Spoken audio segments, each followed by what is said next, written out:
Good morning students. Welcome in the next lecture of Pharmacology 1. In this lecture, we are going to discuss dental products. In the previous lecture of dental products, I have explained you many things regarding dental products. What are dental products? What are the various terms which are related to dental products? Then different type of dentists which are involved in various type of treatments of dental problems. After that, now we are going to start to discuss the compounds which are used in preparing dental products. First compound which are going to start is sodium fluoride NaF. आप लोगों ने normal routine में बड़ा सुना होगा fluoride के toothpaste use होने चाहिए, जो हम पानी पीते हैं उसमें भी जो ड्रिंकिंग वाटर है फ्लोराइड का कुछ कंटेंट होना चाहिए। तो उसके लिए बहुत सारे कंपाउंड जो है एक इम्पॉर्टेंट इंग्रेडिएंट होते हैं डेंटिफाइज का। First compound is sodium fluoride that is NaF। अब ये जो कंपाउंड है ये कैसे मैन्युफैक्चर होता है? By passing hydrogen fluoride into A solution of sodium carbonate. Sodium carbonate के सॉल्यूशन में से अगर आप जो है हाइड्रोजन फ्लोराइड को पास करते हैं तो आपको मिलता है सोडियम फ्लोराइड। सोडियम फ्लोराइड, अब इसकी प्रॉपर्टीज क्या है सोडियम फ्लोराइड की? ये कलरलेस होता है, ऑर्डरलेस, क्रिस्टल्स की फॉर्म में भी हो सकता है, जहाँ कई बार क्या होता है कि ये व्हाइट कलर का पाउडर होता है, उसकी सॉल्युबिलिटी होती है, वाटर के अंदर सॉल्युबल होता है, अल्कोहल के अंदर ये जो कंपाउंड है ये इनसॉल्युबल होता है। इस कंपाउंड की जब एसिडिफिकेशन होती है तो ये कंपाउंड हाइड्रोफ्लोरिक एसिड, यानी अगर आप NaF को किसी एसिड के साथ ट्रीट करते हैं, मान लीजिए आपने एसिड के साथ ट्रीट किया तो ये जो प्रोड्यूस करता है हाइड्रोफ्लोरिक एसिड प्रोड्यूस करता है। और ये जो एसिड होता है बेसिकली ये वीक एसिड होता है, जो हाइड्रोफ्लोरिक एसिड होता है वीक एसिड होता है, पर इसकी एक टेंडेंसी होती है टिश्यूज के ऊपर अटैक करता है, ठीक है, टिश्यूज के ऊपर अटैक करता है और इसमें बर्न्स थोड़े थोड़े टिश्यूज के ऊपर प्रोड्यूस करता है। ये जो बर्न्स होते हैं ये जो है पेनफुल होते हैं और इनकी हीलिंग बहुत स्लो होती है। अब है इसकी स्टोरेज, टाइटली क्लोज कंटेनर, जहाँ वैसे एयर टाइट कंटेनर के अंदर हमें इसको स्टोर करना होता है। इसके जो एक्वा सॉल्यूशन अगर आप बना के स्टोर करते हैं तो उनमें टेंडेंसी क्या होती है कि जो नॉर्मल आप ऑर्डिनरी ग्लास बॉटल्स यूज करते हैं स्टोरेज के लिए, जो कॉमन हमारे पास जैसे रीजन बॉटल होती हैं, उनका जो ग्लास होता है उसकी ये इरोजन कॉज कर देते हैं, उनको क्रोड कर देते हैं। इसलिए हम जो नॉर्मल ग्लास या कॉमन ग्लास को इसकी स्टोरेज में यूज नहीं करते हैं, हम इसको पायरेक्स में जो है पायरेक्स की जो बॉटल होती हैं उनके अंदर हम इसको स्टोर करते हैं और इसके जो सॉल्यूशंस होते हैं डिस्टिल्ड वाटर में बना के रखे जाते हैं, पायरेक्स कंटेनर के अंदर रखे जाते हैं और डार्क कलर की जो बॉटल्स पायरेक्स होती है उनके अंदर हम इनको स्टोर करते हैं। और इनकी स्टोरेज जो है मतलब अगर आपने इनको स्टोर करके रखना है 6 मंथ से ज़्यादा आप पायरेक्स बॉटल में भी इनको जो है स्टोर नहीं कर सकते, ठीक है। अब है इसके यूजेस, इसके यूजेस बहुत इंपॉर्टेंट हैं। ये प्रोफाइलैक्सिस ऑफ डेंटल केरीज, ठीक है, डेंटल केरीज आपको मैंने बताया था लास्ट लेक्चर में, तो डेंटल केरीज को रोकने के लिए प्रोफाइलैक्सिस के लिए यूज होता है।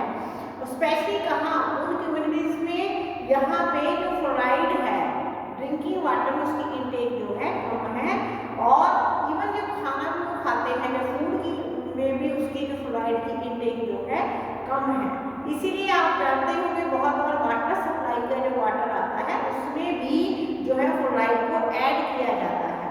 उसकी फाइनल कंसंट्रेशन कैसे बनाई जाती है फ्लोराइड की? एक पार्ट जो है फ्लोराइड पर मिलियन जो है ppm पार्ट्स पर मिलियन जो है जो टेम्परेट कंट्रीज है वहाँ पे एसिड्स को डाला जाता है, ठीक है। कंसंट्रेशन कितनी डालनी है वाटर सप्लाईज में ये बड़ा क्रिटिकल है यहाँ पे। अगर 1.5 ppm आप डालते हैं पार्ट्स पर मिलियन इन ड्रिंकिंग वाटर तो कई बार क्या होता है कि चीज में मॉटलिंग होने के चांसेस रहते हैं, इसलिए बहुत केयरफुली इसकी जो कंसंट्रेशन है उसको जो है मॉनिटर किया जाता है। इसका जो 2% सॉल्यूशन है उसको चिल्ड्रन के टीथ के ऊपर अप्लाई किया जाता है और प्रीलिमिनरी क्लीनिंग करके फिर इसको एक वीक के इंटरवल पे 3 टाइम अप्लाई किया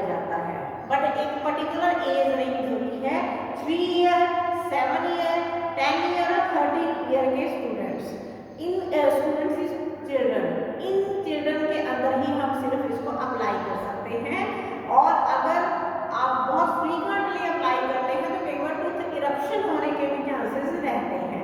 मार्केट में इसके पेस्ट भी आते हैं, इसका जो पेस्ट आता है 7.5% उसके अंदर हम जो है फ्लोराइड लेते हैं और 2.5% मोस्टली 75% हम फ्लोराइड लेके और 25% हम ग्लिसरीन लेके इसको हम टीथ के ऊपर अप्लाई करते हैं और इसको 1 मिनट के लिए रब करना होता है। उसके बाद आपको इसको माउथ वॉश के साथ जो है इसको वॉश आउट कर देना होता है, रिमूव कर देना होता है। जो फ्लोराइड होता है ये टूथ डेवलपमेंट के टाइम में अगर एक्सेस अमाउंट में लिया जाए तो ये बहुत सारी प्रॉब्लम्स भी कॉज करता है। इवन जो आपकी टूथ की जो एनेमल लेयर है उसमें मॉडलिंग भी कॉज कर सकता है। तो इसकी जो अमाउंट है वो बड़ी कंट्रोल लेनी पड़ती है, ठीक है। इसके अलावा जो फ्लोराइड होते हैं, ये सोडियम फ्लोराइड जो है आपका बहुत सारे इंसेक्टिसाइड्स में और जो है रोडेंटिसाइड्स में भी डाला जाता है। इसकी जो यूजर डोज है दैट इज 2.25 mg, ठीक है, और 1 से दे दी जाती है। एप्लीकेशन कैसे है, कैसे अप्लाई करना है, ये है 1.5 से लेके 3 पार्ट्स पर मिलियन, ठीक है। ये ड्रिंकिंग वाटर में और टॉपिकली अगर लगाना है तो इसका 2% सोल्यूशन जो है टीथ के ऊपर अप्लाई किया जाता है। तो ये आपका फर्स्ट कंपाउंड है दैट इज सोडियम फ्लोराइड, ठीक है, जो टॉपिकल सोल्यूशन के फॉर्म में, पेस्ट की फॉर्म में या ड्रिंकिंग वाटर के अंदर इसको इनकॉर्पोरेट किया जाता है। Second compound is stannous fluoride SnF2 और इसका सिनोनिम है टिन फ्लोराइड, ठीक है। ये जो कंपाउंड है ये भी फ्लोराइड का कंपाउंड है।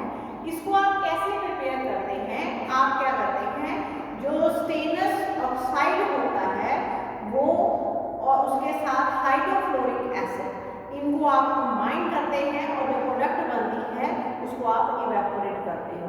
बट ये जो रिएक्शन होता है ये ऑक्सीजन की एब्सेंस में कंडक्ट किया जाता है। Stannous oxide plus hydrofluoric acid, इन दोनों को कंबाइन करते हो, ठीक है, और जो प्रोडक्ट बनती है उसको आप इवेपोरेट करते हो। अब है इसकी प्रॉपर्टीज। ये जो कंपाउंड होता है ये कलरलेस क्रिस्टलाइन पाउडर होता है और इसका बिटर सॉल्टी टेस्ट होता है। इसका जो मेल्टिंग पॉइंट है that is 230 degree centigrade. Water में ये कंपाउंड फ्रीली सॉल्युबल होता है, बट अल्कोहल में, ईथर में, क्लोरोफॉर्म में ये कंपाउंड इनसॉल्युबल होता है। जो इसके एक्वस सॉल्यूशंस होते हैं मोस्टली वो एसिडिक नेचर के होते हैं, उनकी जो पीएच रेंज होती है वो 3 के अराउंड होती है। और ये जो होते हैं एक्वस सॉल्यूशन, अगर आप उनको थोड़े टाइम के लिए रखें तो क्या होता है, इनमें फाइन वाइट कलर के जो प्रेसिपिटेट्स हैं वो सेपरेट होने स्टार्ट हो जाते हैं, ठीक है, बन जाते हैं और नीचे सेपरेट होने स्टार्ट हो जाते हैं। और इसको कभी भी इसीलिए हम क्या करते हैं, इसका स्टॉक सॉल्यूशन बना के नहीं रखते हैं। और इसकी जो स्टोरेज होती है वो होती है एयर टाइट कंटेनर। जब आप इस सॉल्ट को हैंडल करते हो तो आपको बहुत ध्यान रखना पड़ता है। ये सॉल्ट जो होता है हाइग्रोस्कोपिक होता है, तो इसलिए जो अगर आप ह्यूमिड एटमॉस्फेयर में इसको खोल रहे हैं इसके कंटेनर को, तो ये मॉइस्चर को अब्सॉर्ब करके हाइड्रोलाइज भी हो सकता है। इसका जो सॉल्ट का एयर को एक्सेसिव एक्सपोजर को आपको अवॉइड करना पड़ता है। इवन क्या होता है कि अगर आप एयर को इसका एक्सेसिव एक्सपोजर करते हो तो ये जो सॉल्ट होता है ये ऑक्सीडाइज हो जाता है और ये बना देता है स्टेनस फ्लोराइड, ठीक है।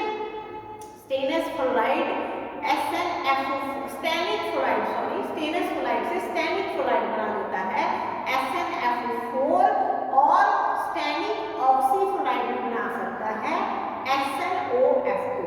यानी अगर ये स्टेनस फ्लोराइड ऑक्सीडाइज हो जाए तो स्टेनिक फ्लोराइड बना सकता है SnF4, जहां स्टेनिक ऑक्सी फ्लोराइड बना सकता है SnOF2, ठीक है। तो ये दोनों वैसे जो फॉर्म्स होती हैं स्टेनस फ्लोराइड से ये अच्छी समझी जाती है क्योंकि इनके अंदर एंटी कार्सिनोजेनिक प्रॉपर्टी होती है, ठीक है। ये लेस एंटी कार्सिनोजेनिक होती है, ठीक है। तो ये वैसे क्या करती है, ये सॉल्ट की जो क्लिनिकल एफिशिएंसी है उसको ये अब ये जो कंपाउंड है इसके यूजेस क्या है? ये कंपाउंड होता है डेंटल केरीज की प्रिवेंशन में यूज, ठीक है। डेंटल केरीज को प्रिवेंट करने के लिए ये यूज होता है और इसको सोडियम फ्लोराइड जो आपने फर्स्ट कंपाउंड पढ़ा उससे बेटर समझा जाता है। क्यों समझा जाता है? पहला क्या रीजन है कि इसकी एप्लीकेशन जो है सिंपल है, दूसरा इसकी एफिशिएंसी जो है वो बेटर है, ठीक है। जो इसकी एप्लीकेशन जो सिंपल है वो कैसे है कि अगर आप इसको 8% सोल्यूशन जो है आप एक बार अप्लाई करें तो वो 6 मंथ से लेके 1 साल तक सफिशिएंट है, ठीक है। इसका 8% वाटर के अंदर अगर आप सोल्यूशन बनाते हैं उसको टीथ के ऊपर अप्लाई करते हैं तो वो 6 मंथ से लेके 1 ईयर तक सफिशिएंट है, ठीक है। और दूसरी तरफ अगर आप सोडियम फ्लोराइड की बात करें तो इसका 2% सोल्यूशन आपको अप्लाई करना पड़ता है और इसको आपको 10 दिन के पीरियड में 4 बार अप्लाई करना पड़ता है, तो नंबर ऑफ एप्लीकेशन इसकी कम है। सेकेंड एडवांटेज क्या है कि जो स्टेनलेस आयन बनते हैं वो एंटी कार्सिनोजेनिक एक्शन उनका होता है और ये जो आयन होते हैं ये क्लिनिकली जो है इसको बेटर इफेक्टिव बनाते हैं, ठीक है। और ये जो होता है कंपाउंड सिर्फ टॉपिकल यूज के लिए। ये हो गया आपका second compound that is stainless fluoride. अब आ रहा आपका third compound calcium carbonate CaCO3 और इसका जो आप जानते ही हैं इसका जो सिनोनिम है दैट इज प्रेसिपिटेटेड क्लोराइड। ये कंपाउंड आपने एंटासिड में अच्छे से पढ़ा है, इसकी डिटेल में आपको नहीं पढ़ाऊंगी ये कैसा होता है, इसकी प्रॉपर्टीज वाला सारी सेम है जो आपने एंटासिड में डिटेल में पढ़ी है, ठीक है। बस इसको हमने ये जो कंपाउंड है इसको आगे हमने इसके यूजेस में हमने इस टॉपिक में भी पढ़ना है कि अगर आप इस कंपाउंड को ड्राई करते हैं 200 डिग्री सेंटीग्रेड के ऊपर 4 घंटे के लिए तो इसमें जो कैल्शियम होता है that is not less than 98% of calcium carbonate, ठीक है। इसको ये जो बनती है आपकी प्रेपरेशन लाइन से इसको हम डेंटल प्रोडक्ट में यूज करते हैं, डेंटिफ्राइज में यूज करते हैं। रीजन क्या है? इसका एब्रेसिव एक्शन है। टीथ की पॉलिशिंग के लिए, टीथ की क्लीनिंग के लिए आप इस कंपाउंड को आगे काफी ज्यादा यूज कर सकते हैं। माइक्रो क्रिस्टलाइन इसकी स्ट्रक्चर होती है, ठीक है। तो ये माइल्ड एब्रेसिव यूज होता है। पहले अगर आप पुराने जितने भी देखेंगे टूथपेस्ट या टूथ पाउडर उनमें ये बहुत ज़्यादा क्लीनिंग और पॉलिशिंग एजेंट यूज होता रहा है। इसकी प्रॉब्लम क्या आती है? ये फ्लोराइड सॉल्ट्स के साथ इनकम्पैटिबल होता है, ठीक है, और वाटर इनसॉल्युबल सॉल्ट ये फॉर्म करता है। इसका नॉर्मली क्या होता है कि अब वैसे तो ये सॉल्युबल होता है बट अगर आप इसका जो फ्री कैल्शियम कैटायन है उसको अगर आप देखें तो ये क्या करता है, ये इनसॉल्युबल कैल्शियम फ्लोराइड फ्लोराइड के साथ अगर आप देखें तो इनसॉल्युबल कैल्शियम फ्लोराइड फॉर्म कर लेता है। इससे क्या होता है, जो आपको रिजल्ट क्या मिलता है फाइनली कि फ्लोराइड एनायन की जो कंसंट्रेशन होती है वो कम हो जाती है, ठीक है, जब आप उसको अप्लाई करते हैं टीथ के ऊपर। इसीलिए इसको फ्लोराइड के साथ कॉम्बिनेशन में नहीं लिया जाता। तो आपने इसके जो यूजेस हैं एंटासिड वाले चैप्टर वाले लिखने का और यहाँ पे इसको आपने एब्रेसिव पॉलिशिंग एजेंट लिखना है, ठीक है। तो अभी आपने ये 3 कंपाउंड किए हैं, सिंपल कंपाउंड्स हैं, सोडियम फ्लोराइड, स्टेनलेस फ्लोराइड और कैल्शियम कार्बोनेट। Thank you.